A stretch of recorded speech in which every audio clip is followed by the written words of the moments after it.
tayo dito sa puno. Malapit sa amin. Mas tayo ng mangga. Kasi gusto niya daw kumain ng mangga. Uy! Pumunta ka doon! Namuulan! Aray ko, please. Abot kamay. Tulang na ka. Aray. Huwag ka nang lumapit.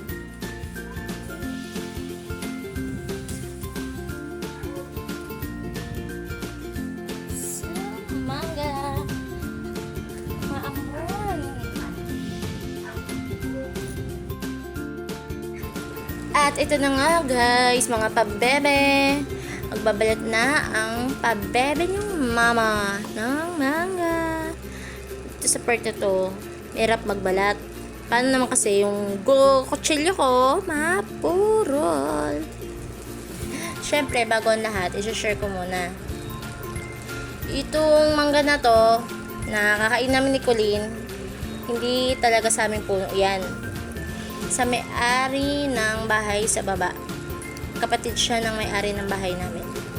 Syempre, yung sanga niya napupunta na dito sa amin, kaya pwede kami kumuha ng bunga. Syempre, gano'n naman talaga yun, di ba? Pwede naman talaga yun. Kaya, ayan na. Kakainin na namin ni Colleen ang mangga. Konti lang yung bagoong namin naubos sa kakakain namin ng mangga. At ito na nga yung part na magbumukbang na kami ng mangga. Konti lang, 2 mangga lang yung kinuha ko kasi si Colleen lang naman talaga yung mahilig mong mangga eh. Nakikijoin lang ako.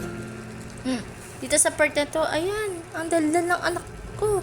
Ang daming kwento. Hindi nyo na maririnig kasi naka 5 times speed po kami para mabilis matapos ang video. At dito nga sa part na to, brown out. Pero hindi halata. Syempre, maliwanag yung bahay namin eh. Maaga kaya ngayon? Hindi nyo ba alam? Char lang. Magba-brown out saglit. Tapos, mamaya naman, mag-open din naman agad. Ayaw, nag-brown out nga. Pero meron naman, bumalik. Tapos na, tapos na. Ulam? Mamaya na lang. Ulam. Dito mo na. Mababalik pero okay. Mababalik. Hindi, tatay ko ka na mangga. Yung ulam. Meron ka yan eh. Bakit na yun? Dagdagan na yun eh. Ha? Takot ko na yun. No. Finish! Ayaw ko lang. Bye-bye! Thanks for watching!